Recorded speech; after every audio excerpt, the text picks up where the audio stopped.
Hey guys, so I actually just wanted to pop on here before I actually sit here and finish my book.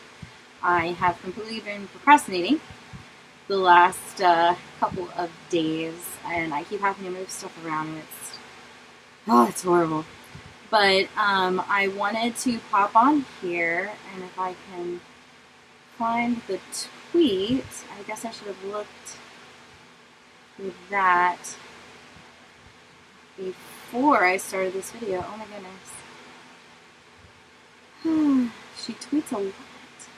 Oh, here we go. Okay, so I can't screen share this because I actually don't know how to do that as of this unless it's like live. So I can't do that, but something amazing happened the other day. This is actually, I guess, oh wow, I'm like way behind. I guess she posted this on February 27th. And I just got around to seeing it the other day, and I am just beyond excited that S.E. Green released that she is officially writing a book 3 to her Killer Instinct series, which is Killer Instinct and Killer Within, and she's writing a book 3, so we're going to get even more of the girl that I have no idea remember what her name is. That's horrible. It's been so long since I've read these. Oh, Lane.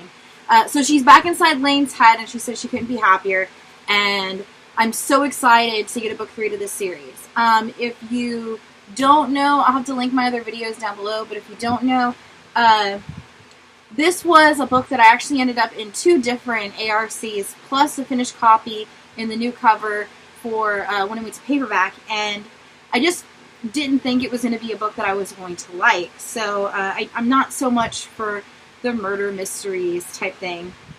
But I sat down and read it, and I finished it in a day. And I remember getting to the end where the big reveal of who the killer is, and I was sitting out in the living room, and I screamed. And I didn't see it coming. It's one of the very, very few books that I just didn't see the ending coming at all.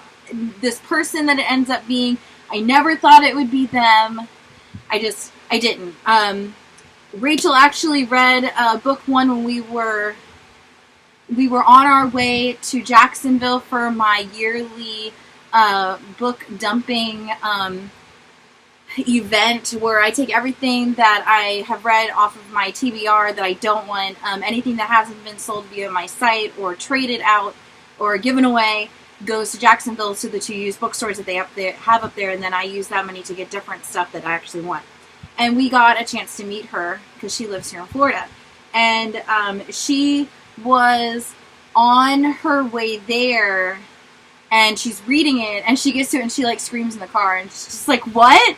And I'm like, exactly, because it's like, the person that ends up being, just, you don't see it whatsoever. Just know.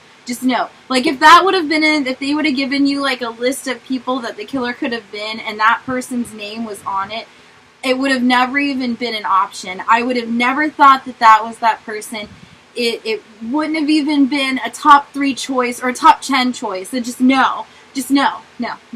But, so book 1 deals with her attempting to catch a killer, as well as dealing with her own inner demons of being a killer herself. Now, the difference with Lane is that she only kills bad people, which I really liked that, because it's kind of like like a vigilante type thing, where she's going after people that have done bad things, which really made her a really likable character. So even though, yes, she's out murdering people and, giving them their just desserts, she's doing it because of a good reason.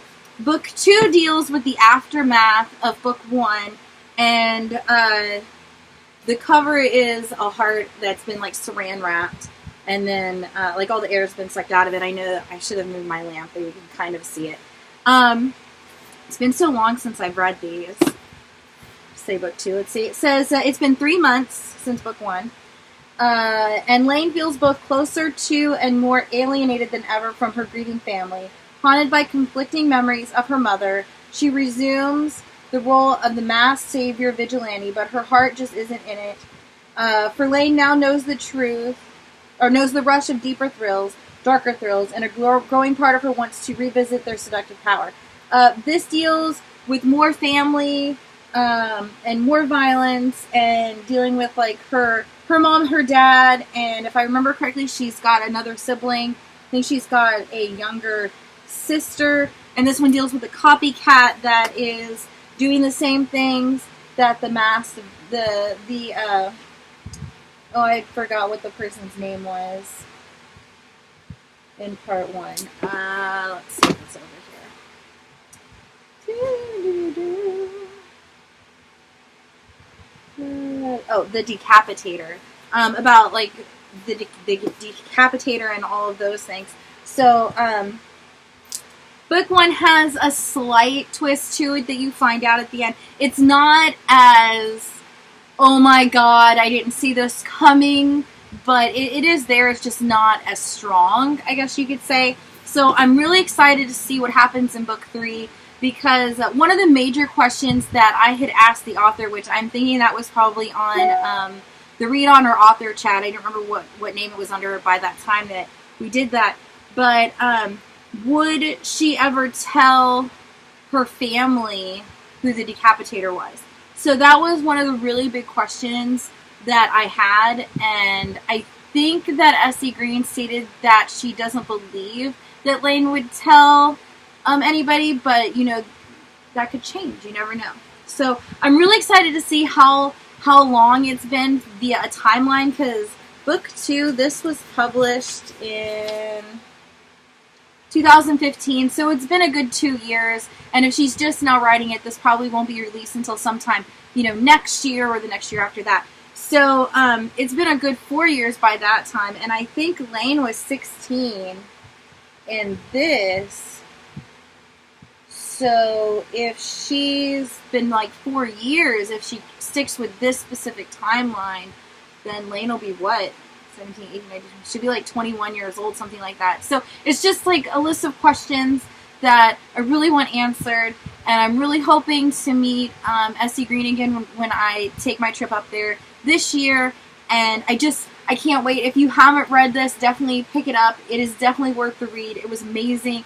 I'm going to actually end up rereading these sometime this year, just now that I'm, you know, blabbing about it. I definitely want to reread it, and it's definitely something to check out.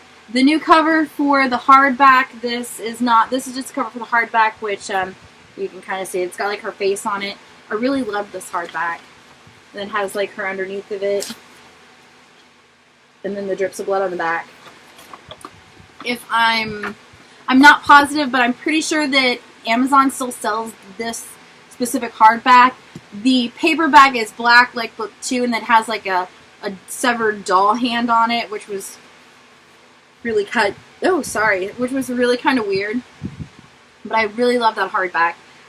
So it's definitely something to check out, because even if you think you may not like it, you might. That's why I never judge a book by just looking at it and stuff anymore. I try and read it, give it at least, you know, 50 to 100 pages, see if it works out for you, and then if it doesn't, it doesn't. But definitely give the books the time of day. Because I know you guys who have followed my site for some time, you guys know that contemporaries don't always work for me. One book I'll love, and the next one is like, oh, I hate this.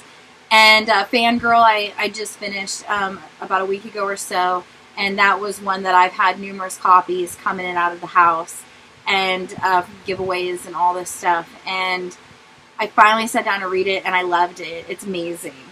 And I didn't think I was going to like it. I did that with Uppercase last year. Did we get Girl Against the Universe? Didn't think I was going to like it. Die Hard loved it. And same with, what is it? Oh, P.S. I Like You. That was amazing as well. And it's a contemporary. So, definitely check it out. Give the book a couple of pages. It won't do you wrong. Alright, I'll catch you guys later.